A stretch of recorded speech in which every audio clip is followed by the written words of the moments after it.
할렐루야. 예수소망교회 주일 예배 시작합니다. 데살로니가전서 5장 16절에서 18절 그리고 23절 주의 재림을 소망하며 사는 성도의 삶.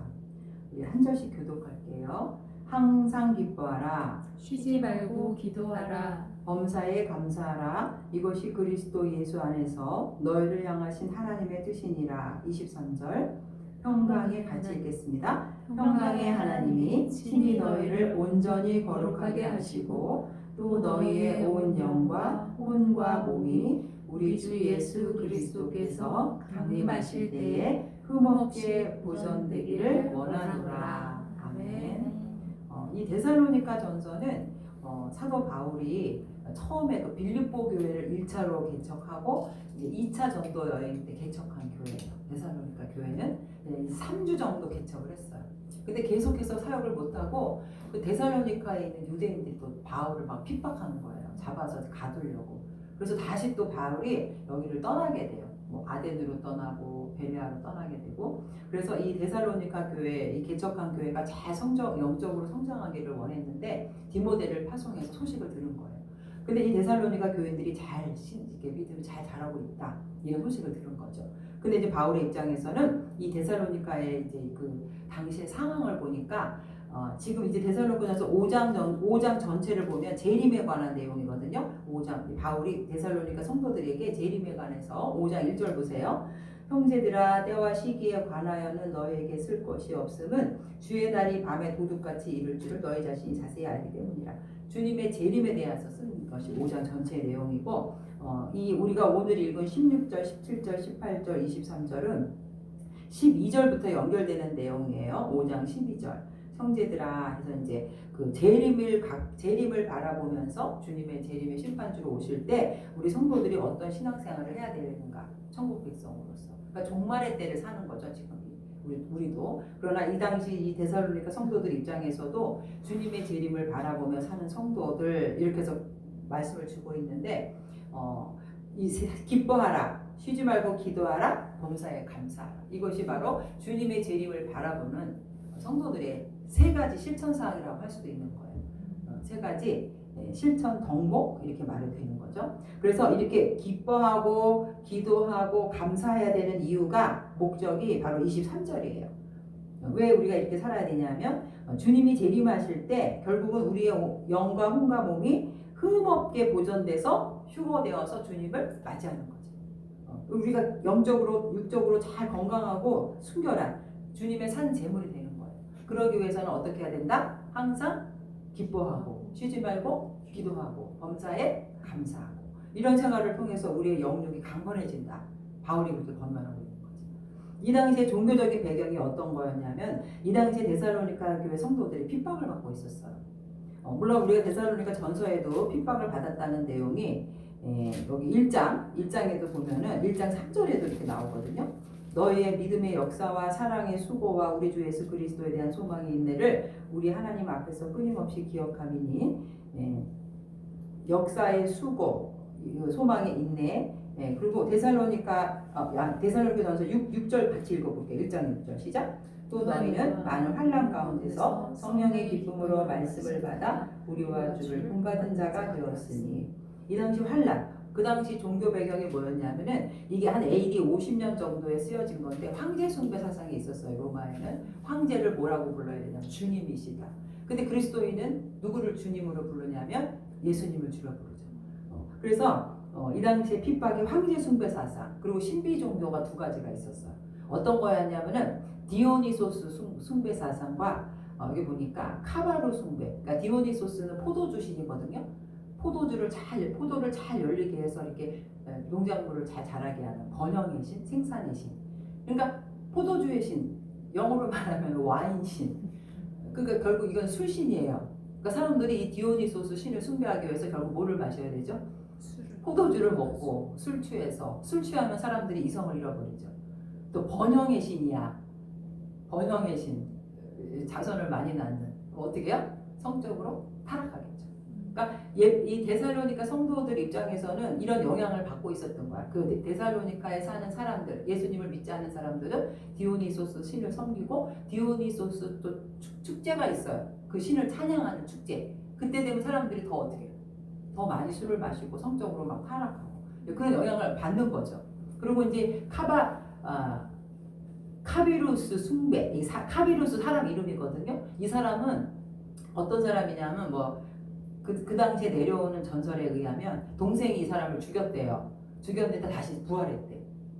그래서 사람들이 이 사람을 숭배하고 믿으면은 다시 살아날 수 있대. 부활할 수 있다. 막 이런 숭배 사상이 막 그 토착 종교라고 해야 되나? 이런 종교가 영향이 있었던 거예요. 그러니까 데살로니가 성도들 입장에서는 사도 바울이 예수님을 믿으면 구원을 받는다. 그리고 재림하신다.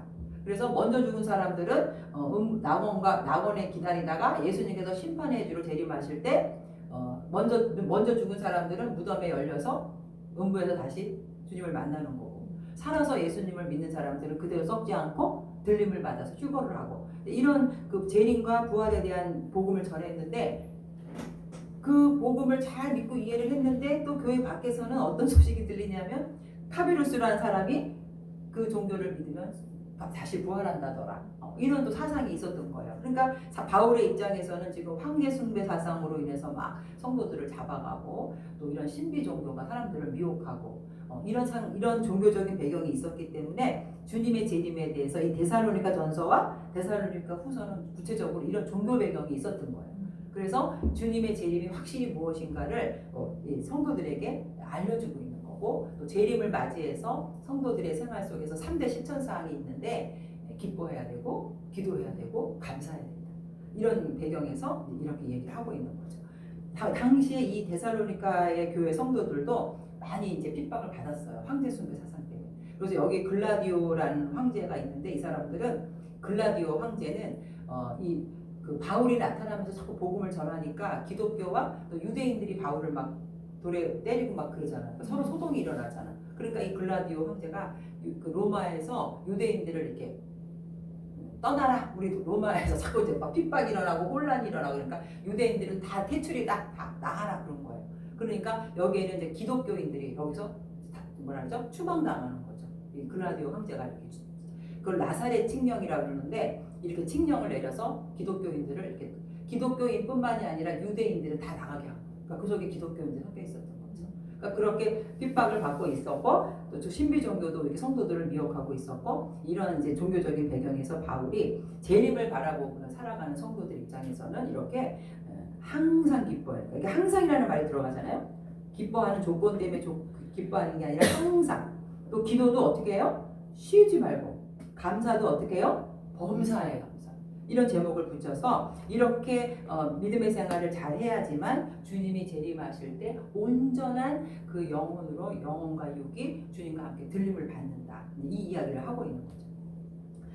웨슬리 목사님은 그 사탄의 계략이라는 설교 속에서 어떤 말씀을 했었냐면은, 사탄의 목적은 우리에게서 하나님의 나라를 뺏어가는 거예요.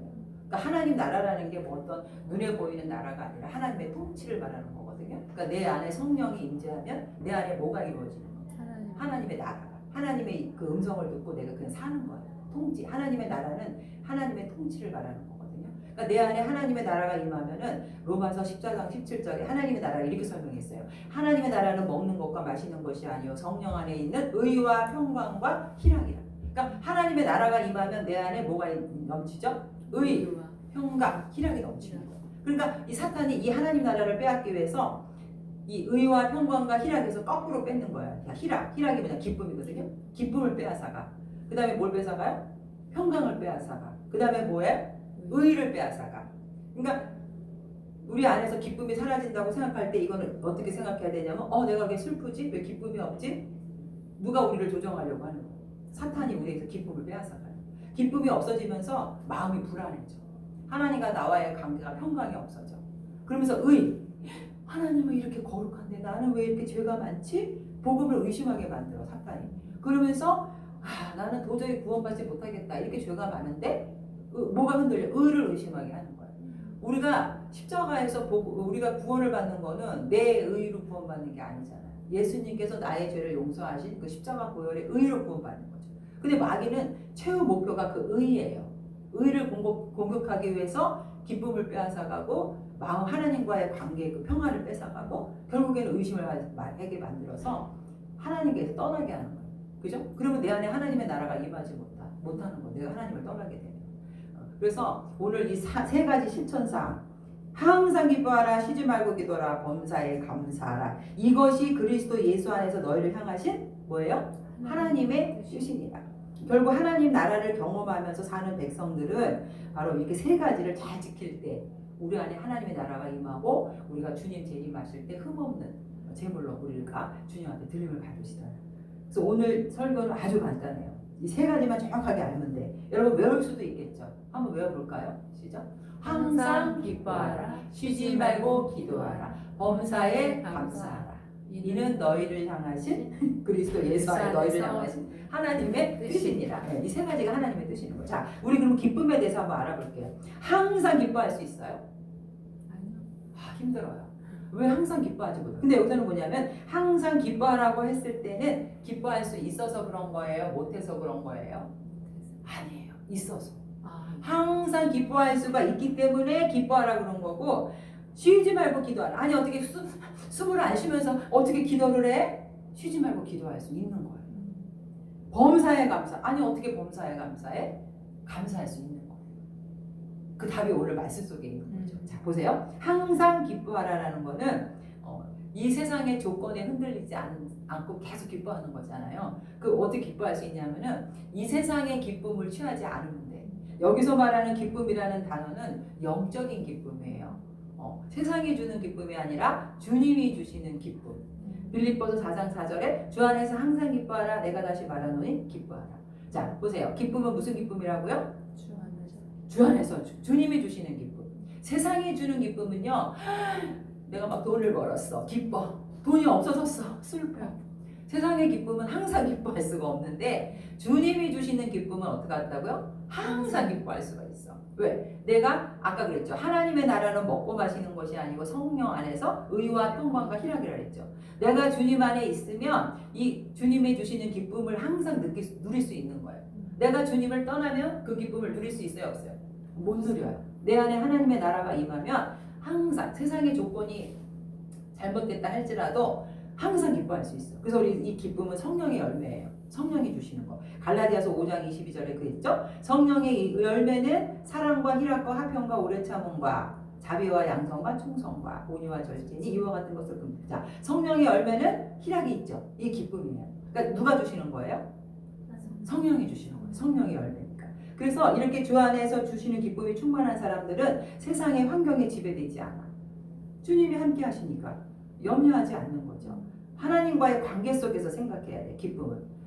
그래서 사도 바울도 그랬죠. 고린도후서 4장 7절에 우리가 이 보배를 질그릇에 가졌으니 이는 심히 큰 능력은 하나님께 있고 우리에게 있지 아니함이라. 사방으로 우겨싸움을 당하여도 쌓이지 아니하며 답답한 일을 당하여도 낙심하지 아니하며. 자, 왜 그럴까? 사방으로 우겨싸움을 당해서 적이 공격해 오면은 불안하고 힘들어야 되는데 내 안에 뭐가 있다고 했으면 질그릇 속에 보배가 있다고 했거든요. 주님이 함께 하시는 거예요.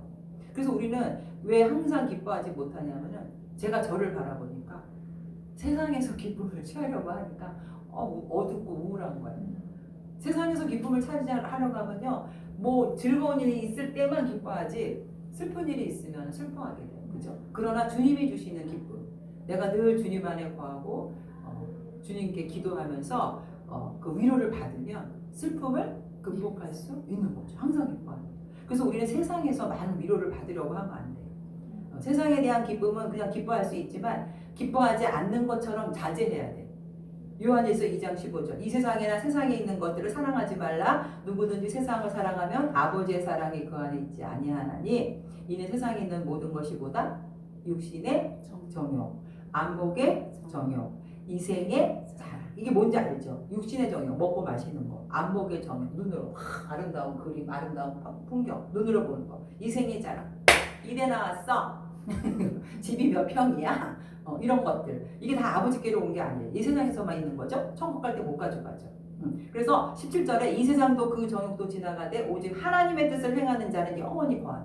그러니까 유한한 이 세상에서의 기쁨이 아닌 우리는 뭐를 추구해야 되냐면 영원한 기쁨, 주님이 주시는 기쁨. 그래서 너무 이 세상에서 오래 살기를 구하거나 우리의 생애가 그냥 기쁨만 가득하게 기대하는 거, 이거는 옳지 않아요. 옳지 않아. 이 세상은 가버리는 거고 우리는 여기를 빈손으로 떠나야 되는 거죠. 우리의 기쁨은 어디서 구해야 되냐면 주님 안에서. 주님이 주시는 기쁨은요, 샘솟듯 생수의 강이 흘러나오듯이 요한복음에 주님이 주시는 기쁨은 요한복음 7장 38절에 예수 그리스도께서는 나를 믿는 자는 그 배에서 생수의 강이 흘러나오는 영혼의 근원적인 만족에서부터 나오는 내적 기쁨, 이거는 멈추지 않아요. 우리가 그 기쁨을 누리지 못하는 건 하나님께 책임이 있는 게 아니라 우리에게 책임이 있는 거죠. 그래서 사도 바울은 엄청난 시련과 환난 속에서도 복음을 전하면서도 기뻐하는 비결을 배웠다 했죠. 고린도후서 6장 4절에 오직 모든 일에 하나님의 일꾼으로 다처하여 많이 견디는 것과 환난과 궁핍과 고난과 매맞음과 갇힘과. 복음을 전하다가 바울처럼 이렇게 돌에 맞아서 막 거의 실신 상태에 죽어 있는 바울을 사람들이 일으켜서 다시 데려가고, 엄청난 고난, 그죠? 전도 여행, 3차 전도 여행, 막 로마에 막 그 전도 여행까지 하면서 뭐를 타고 다녔어요? 배를 타고 다니면서 막 풍랑, 그 파도, 막 그런 거 다 겪었잖아요. 그러면서도 바울이 뭐라고 고백했죠? 무명한 자 같으나 유명한 자요, 죽은 자 같으나 우리가 살아있고 징계를 받는 자 같으나 죽임을 당하지 않냐고, 근심하는 자 같으나 어떻게 해요? 항상 기뻐하는. 왜? 누구 때문에? 주님이 함께 하시기 때문에. 우리는 자꾸 연약한 인간이기 때문에 자꾸 세상의 마음을 뺏기고 염려를 하게 돼요. 무엇을 먹을까 마실까, 그죠? 여기서 염려라는 단어가 헬라어로 메림나오, 염려가 마음이 나누다. 그러니까 염려를 하게 되면 우리가 주님 앞에 온전히 집중할 수가 없는 거죠, 그죠? 메림나오, 염려, 헬라어 나누다. 그래서 온전히 주님 앞에 집중을 못한 세상의 염려, 주님을 또 따라가야 되고, 이게 마음이 나누어지기 때문에 주님께 온전한 마음을 못 드리는 거예요. 그래서 주님이 염려하지 말라 그랬거든요. 그래서 무엇을 먹을까 마실까 너희는 염려하지 말라. 목숨이 음식보다 중요하지 않냐. 그죠? 우리 주님이 전능하신 하나님이 바로 우리의 아버지가 되시는 거죠. 그러므로 염려하여 이르기를 무엇을 먹을까 무엇을 마실까 무엇을 입을까 하지 말라. 이는 나 누가 구하는 것이다. 이방인들이 구하는 것이라. 너희 하늘 아버지께서 이 모든 것이 너희에게 있어야 할 줄을 아시다. 여기서 아버지라 그랬죠. 부모는 자식이 뭐 필요한지 알아요. 나 준비하고 있어. 그러나 자식의 입장에서는 왜 이게 없는 거야? 왜 안 주시는 거야? 염려할 때 있죠. 그러나 주님 하나님이 우리 아버지가 되신다는 의미는 로마서 8장 32절에도 자기 아들을 아끼지 아니하시고 우리 모든 사람을 위하여 내주시니까 어찌 그 아들과 함께 모든 것을 주시지 않게. 믿음이 없기 때문이죠. 그래서 우리는 기뻐해야 되는 이유가 염려하지 않을 때 주님께 모든 것을 맡기고 하나님께서 내 안에 그 넘치는 생수의 강을 넘치듯이 주님이 이렇게 우리에게 기쁨을 주실 때 세상의 것으로부터 우리가 기쁨을 구하지 않고 주님께로부터 기쁨을 구할 수 있는 성령의 열매, 이거를 하나님의 나라를 소유한 자들은 세상적인 것에 마음을 빼앗기지 않는다. 그래서 로마서 8장 18절에도 생각하건대 현재의 고난은 장차 우리에게 나타날 영광과 비교할 수 없다. 세상에서 환난을 당하고 고난을 당하지만 이거는 기간이 정해진 거예요. 어떤 사람은 50년 동안, 그죠? 어떤 사람은 20년 동안. 그러나 우리가 바라보는 영원한 천국에서는 뭐만 있어요? 기쁨만 있는 거죠. 그 영원한 기쁨에 비하면은 지금 뭐 70년 포로 생활? 잠깐? 그죠? 하나님이 보실 땐 잠깐이고 우리는 또 힘들기도 하지만 그러나 기간이 정해져 있다라는 거예요. 그 고난의 기간이. 그래서 우리가 천국에 대한 요한계시록 21장 3절과 4절 보면 하나님이 저희와 함께 거하시리니 저희는 하나님의 백성이 되고 하나님은 친히 저희와 함께 계셔서 모든 눈물을 그 눈에서 씻기심에 다시 사망이 없고 애통하는 것이나 곡하는 것이나 아픈 것이 다시 있지 않다. 어디 가요? 천국. 우리가 어디를 가야 됐어요? 우리 천국 갈 귀하신 몸이에요. 염려하지 맙시다. 그냥 맡기고 살아갑시다. 저도 정말 자꾸 나이를 생각해 볼 때 자꾸 나이를 생각하니까 여기서의 뭐 몇십 년보다는 천국에서 살 날이 더 영원하잖아요. 염려하지 말고 내 안에 이 기쁨을 누릴 수 있는 자가 되기를 축원드립니다. 두 번째는 뭐라 그랬냐면요. 자, 그래서 항상 기뻐할 수 있는 거죠. 뭐 때문에? 세상에서 기쁨을 구하지 않고 주님 안에서 기쁨을 항상 누릴 수 있다. 자, 그러면 쉬지 말고 기도하라. 야, 어떻게 쉬지 않고 기도할 수 있을까? 어떤 분이 저한테 기독교의 성경책은요 거짓말이에요. 왜? 아니 어떻게 사람이 숨을 쉬지 않고 기도를 할 수가 있어요? 이 쉬지 말고 기도하라를 숨도 안 쉬고 그렇게 기도하는 거 오해를 하셨더라고요. 그게 아니죠. 여기서 쉬지 말고 기도하라는 말은 하나님을 의지하라는 거예요. 하나님, 우리 인간의 연약함을 인정하고 우리는 하나님께 의존할 수밖에 없다. 하나님의 임재를 깨닫고 하나님께 순종하는 거를 여기서 기도하라 이렇게 말을 한 거거든요. 자, 기도하는 자세는요 어떤 자세가 보통 이제 공통적이냐면 무릎을 꿇고 두 손을 모으고 이거는 무슨 자세냐면은 항복의 자세예요. 나의 무능, 하나님 나는 아무것도 할 수 없습니다. 주님이 도와주세요. 이렇게 인간의 연약함을 내려놓고 하나님을 의지하는 게 바로 기도라는 거예요. 그래서 쉬지 않고 기도한다는 말은 늘 하나님을 의지하고 사는 거예요. 꼭 입술로 기도가 아니라 우리 무의식 속에서 나 이거 어떡하지? 걱정할 때 그 문제가 해결된 적 있어요? 없어요? 있죠. 하나님은 무의식 속에 우리 말도 들으시거든요. 그러니까 기도란 뭐냐면 하나님을 의지하는 거. 나를 의지하는 게 아니라 하나님을 의지하는 거. 그래서 고린도전서 1장 25절에도 하나님의 어리석음이 사람보다 지혜롭고 하나님의 약하심이 사람보다 강하니라. 전능하신 하나님 앞에 우리가 다 맡기는 거예요. 자, 욥기서 4장 19절을 읽어보니까 하물며 흙집에 살며 티끌로 털을 삼고 하루살이 앞에서라도 무너질 자이겠느냐. 자, 하루살이가 사람을 죽이는데 하루살이보다 못한 게 인간의 생명이라는 거예요. 여러분 요새 팬데믹 현상 보세요. 바이러스 하나가 사람을 엄청나게 많이 죽이고 있잖아요. 인간의 육체적으로 얘기하면 정말 연약한 갈대와도 같은 인간인 거죠.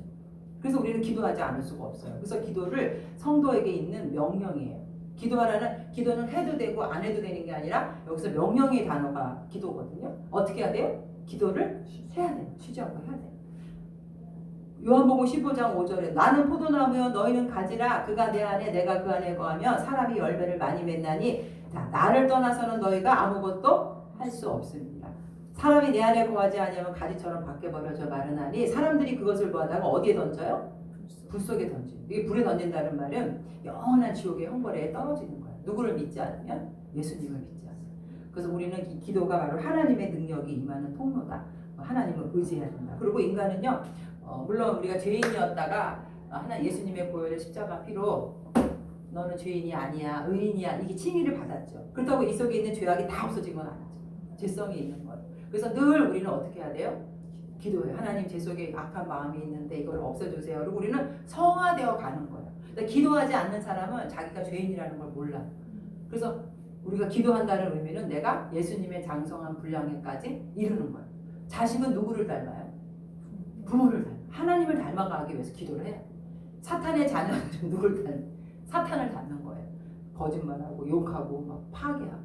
그래서 우리는 사단의 종이 아니라 하나님의 자녀이기 때문에 성화되어 가기 때문에 기도를 해야 되는 거죠. 그리고 마지막으로는 우리가 기도하는 목적이 내 뜻을 이루는 것이 아니라 누구의 뜻을? 하나님의 뜻이 이루어지기를 위해서. 주기도문에서 하늘에 계신 우리 아버지여 주의 이름이 거룩히 여기게 되고 그 기도 속에는 바로 주님의 뜻을 이 땅에 이루어가는 거죠. 기도가 제일 목적이. 그래서 시편 25편에도 14절에 여호와의 친밀하심이 그를 경외하는 자들에게 있음이여 그의 언약을 그들에게 보이시로다. 자, 친한 사람끼리는 뭐가 없어요? 비밀이 없는 거죠. 하나님하고 친하다는 건 하나님하고 늘 소통하는 거예요. 그죠? 아까 권사님 하나님 어떻게 할까요? 그게 기도라고 했잖아요. 그럼 주님이 가르쳐 주시잖아요. 그러니까 하나님이 뭔가를 알려주시면 그 뜻을 알고 우리가 순종할 때 우리가 그 기쁨을 유지할 수 있는 거예요. 환난과 고난이 왔는데 기도하지 않으면 좌절해, 슬퍼. 근데 주님께 기도해. 요셉이 창세기 50장 20절에 하나님 저를 왜 여기 애굽에 노예로 팔려왔습니까? 슬퍼할 수 있잖아요. 근데 하나님이 그 뜻을 알게 해주셨잖아요. 기도하면 내가 너를 불러온 것은 너의 가족들을 다 애굽으로 인도하기 위해서. 50장 20절 읽어보니까 그 하나님 앞에 그 기도 그 섭리를 요셉이 알았던 거예요. 그 고난 가운데서도 기도하면서 하나님의 뜻을 알게 되니까 그 기쁨을 유지할 수 있는 거죠. 그래서 우리가 늘 염려하지 말고 기쁨을 유지할 수 있는 비결은 뭐다? 쉬지 말고 기도하다. 쉬지 말고 기도하다라는 단어 속에는 밑바닥을 끝에 이르도록 멈추지 말라. 쉬지 말고 기도하라. 아주 바닷속 그 심연이라 그러나 아주 그 깊은 곳 거기까지 이르도록 멈추지 말라. 이런 의미가 있거든요. 그럼 기도를 끝까지 하라는 소리예요. 중간에 멈추지 말고. 그래서 우리가 기도하다라고 했을 때 뭐 많은 시간을 내서 기도한다라고 생각할 수도 있지만 더 중요한 것은 슬플 때나 기쁠 때나 어떠한 상황 속에서도 기도를 멈추지 말라는 의미예요. 바닷속까지 내려가라는 거예요. 주님이 응답하실 때까지. 여기서 기도를 한다는 의미는 그래서 그 쉬지 말고 기도하라 했을 때 그 기도하다라는 단어가 데오마이, 예배할 때 우리가 그 예배할 때 하나님의 뜻에 초점을 맞추고 예배할 때 기도하는 대표로 기도할 때가 있고 그렇잖아요. 그래서 쉬지 말고 기도하라라는 말에는 내 어떤 사람의 자신의 그 필요와 욕구를 채우는 기도가 아니라 데오마이, 예배하는 마음으로 하나님의 뜻에 초점을 맞추는 기도. 원래 기도의 뜻이 그건 거예요. 그래서 주님이 주기도문도 가르쳐 주신 거죠. 이처럼 쉬지 말고 기도하라는 이유는 우리가 하나님을 의지하면서 연약함을 알고 하나님의 뜻을 아는 거, 그게 바로 기도다. 그러면 우리가 쉬지 않고 기도할 수 있는 거예요. 무릎 꿇고 기도하는 게 아니라 하나님 어떻게 해야 되죠? 항상 물어보면서 기도하는 마음으로 살아가면 쉬지 말고 기도할 수가 있고, 그리고 하나님의 뜻을 알 때 우리가 기쁨을 빼앗기지 않아요. 뜻을 모르면 슬퍼하죠. 그런 하나님의 뜻을 알려주면 기쁨이 유지되는 거예요. 그래서 기쁨을 유지하는 방법은 쉬지 말고 기도하는 거예요. 마지막 뭐 하라 그랬냐면 범사에 감사하다. 이 감사는 영광을 돌리는 거예요. 모든 환경에서 어떻게 우리가 감사할 수 있을까? 답은 뭐냐면 하나님이 선하다는 것을 알 때 감사가 나오는 거죠. 시편 50편 23절에서도 감사로 제사를 드리는 자가 나를 영화롭게 하나니, 자, 감사하는 자가 뭐라고요? 하나님을 영화롭게. 우리를 지으신 목적도 하나님 앞에 영광 돌리기 위해서. 이 백성은 내가 나를 위하여 지었나니 나를 찬양하게 하려 합니다. 이사야 43장 21절. 자, 찬양 드린다는 의미는 바로 영광을 올려드리는 거거든요. 영광 돌리기 위해서 우리를 만드셨다라는 거고, 지금 당시 이 데살로니가 성도들이 핍박 가운데 있었다 그랬잖아요. 그런데 이 핍박 가운데에서도 불평하지 않고 감사를 해야 되는데, 그러면은 뭐를 알아야 되냐면 하나님은 어떤 분이다? 선하신 분이다. 그거를 아는 자만이 입술에 감사가 나온다는 거죠. 그래서 바울이 항상 감사하라고 말한 것은 너희가 지금은 이렇게 고난과 핍박 가운데 있지만 하나님은 선하신 분이야. 이거를 말해주려고 했던 거예요. 그래서 창세기 50장 20절 아까 우리가 요셉의 이야기, 당신들은 나를 헤아려 하였으나 하나님은 그것을 선으로 바꾸사 오늘과 같이 많은 백성의 생명을 구원하게 하시려 하셨다. 그러니까 요셉이 하나님이 자신의 그 삶 속에서 모든 고통의 순간들 속에서도 어떤 생각이 있었냐면 하나님은 분명히 이 상황을 뭐로 바꾸신다? 선으로 바꾼다. 로마서 8장 28절에 하나님의 뜻대로 부름을 입은 자들에게는 우리가 알거니와 하나님을 사랑하는 자, 곧 그 뜻대로 부르심을 입은 자들에게 모든 것이 합력하여 선을 이룬다. 이 바울이 이렇게 고를 했잖아요. 그러니까 우리가 어떤 환경에서든지 감사할 수 있는 이유는 하나님은 선하신 분이고, 비록 내게 환난이 와 있어도 이 환난을 통해서 우리를 연단시키는 분이다. 이거를 딱 섭리를 알고 있는 사람들은 감사가 나와요.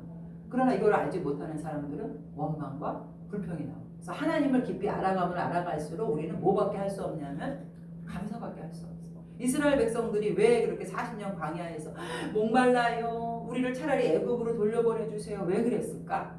하나님이 선하신 분이라는 걸 몰랐기 때문에 자꾸 원망과 불평이 나오는 거죠. 그래서 우리는 늘 입술로도 감사하고, 입술로 감사하는 자가 나중에 마음으로 감사를 하게 됩니다. 그래서 아이들에게 가르칠 때도 이렇게 입술로 감사하는 거를 억지로라도 가르치래요. 하나님 감사합니다. 그리고 뭐 하죠? 밥 먹을 때 식기도 이런 것도 다 감사를 자꾸 입술로 하다 보면 정말 마음에서부터 이게 우러나는 거죠. 이 사도 바울이 정말 어렵고 힘든 상황에서도 빌립보서 4장 11절에도 내가 궁핍함으로 말하는 것이 아니니라 어떠한 형편에서든지 나는 뭘 하기를 배웠다? 자족하게, 비천에 처하고 풍부에 처하고 모든 일체의 비결을 배웠다. 이게 왜 그랬냐? 바울은 바로 주님이 자신을 영원한 부활시켜 주실 것, 부활의 소망이 있었기 때문에 잠시 잠깐 이 세상에서 복음을 전하다가 핍박을 받는 거 다 극복할 수 있다는 확신이 있었기 때문에. 바벨론의 포로로 있었던 다니엘의 세 친구 뭐라 그랬어요? 뜨거운 불물 속에 너 우상에게 숭배하지 않으면 여기 집어넣을 거야. 너 뭐라 했어요? 아니 하실지라도. 이게 왜 이런 고백이 나왔을까? 하나님은 선하신 분이다. 우리를 그대로 죽게 내버려 두셔도 나중에 또 부활할 것이고, 안 그렇게 하실 수도 있고 맡기는 거죠. 그러니까 우리 삶 속에서 자꾸 어려운 일을 당할 때 그래, 하나님의 뭔가 뜻이 있겠지. 그 선하심을 알 때 우리는 원망하지 않고 불평하지 않는 거죠. 시편 107편에 여호와께 감사하라 그는 선하시며 인자하심이 영원하시니 결국 우리의 감사가 하나님을 영광 돌리게 하는 거죠. 그러나 이방인들은 어때요? 하나님 믿지 않는 자들은 하나님께 감사할까요? 감사를 몰라. 로마서 1장 18절. 하나님의 진노가 불의로 진리를 막는 사람들의 모든 경건하지 않음과 불의에 대하여 하늘로부터 나타나나니 하나님을 알되 하나님을 영화롭게도 아니하며 감사하지도 아니하고 오히려 그 생각이 허망하여지며 미련한 마음이 어두워져. 이방인들은요 하나님 앞에 감사할 수 없어요. 왜? 하나님을 모르니까. 하나님을 영화롭게 하지 않는 자들에게 뭐가 임한다 그랬냐면 하나님의 진노가 임한다 했거든요. 그런데 정말 우리는 이렇게 하나님의 은혜로 영원한 천국의 소원을 부활의 소망을 받았잖아요. 근데 어떻게 우리가 이 죄를 용서하시는 하나님의 그 은혜에 대해서 감사하지 않을 수가 있겠어요? 감사는 선택이 아니라 필수인 거죠. 필수. 자, 말씀을 마치겠습니다. 정말 주님의 재림을 소망하면서 종말의 때를 사랑하는 우리들은 세 가지 실천 사항이 필요해요. 항상 기뻐하라. 쉬지 말고 기도하라. 범사에 감사하라. 결국 주님의 재림하실 때 이러한 실천 사항을 잘 지키고 우리가 사단의 그 공격을 막아낼 때 우리가 정말 거룩하고 흠없는 제물이 되어서 주님의 신부가 될 수 있다는 거죠. 데살로니가전서 5장 23절 다시 한번 우리가 읽어볼게요. 시작. 평강의 하나님이 친히 너희를 온전히 거룩하게 하시고 또 너희의 온 영과 혼과 몸이 우리 주 예수 그리스도께서 강림하실 때에 흠없게 보존되기를 원하노라. 아멘. 하나님 아버지 주님은 재림을 소망하면서 살아가는 저희들에게 항상 기뻐하라고 말씀하셨지만 저희들 항상 기뻐하지 못했습니다. 세상에서 기쁨을 취하려고 했고 주님 안에서 누리는 기쁨을 더 중요하게 생각지 못했습니다. 우리가 정말 주님이 주시는 기쁨으로 세상의 환경에 변화되지 않고 기쁨을 누리며 살아가는 자 되게 하여 주시옵소서. 쉬지 말고 기도하라고 하셨는데 우리가 때로는 나태하고 게을러서 모든 인생의 문제를 주님 앞에 내어놓고 기도하지 못했습니다. 기도를 할 때 악한 영이 틈타지 않고 우리가 기쁨을 유지하고 또 하나님의 뜻을 깨달아서 우리가 기쁨을 유지하며 살아갈 수 있고 성화되어 갈 수 있는데 늘 우리가 쉬지 않고 기도하지 못했음을 또 주님 앞에 회개합니다. 주님 범사에 감사라고 하셨는데 우리가 조건적인 것을 보고 주님 앞에 감사드리지 못한 것도 많이 있습니다. 죽을 수밖에 없는 죄인을 구원해 주신 그 주님의 은혜와 사랑을 생각할 때 늘 감사하면서 감사할 때 원망과 불평이 사라지는 줄로 믿습니다. 이 세 가지 실천 사항을 천국 백성으로서 주님의 재림을 소망하며 잘 지켜서 하나님을 영화롭게 하는 자 되게 하여 주시옵소서. 감사드리며 예수님 이름으로 기도합니다. 아멘.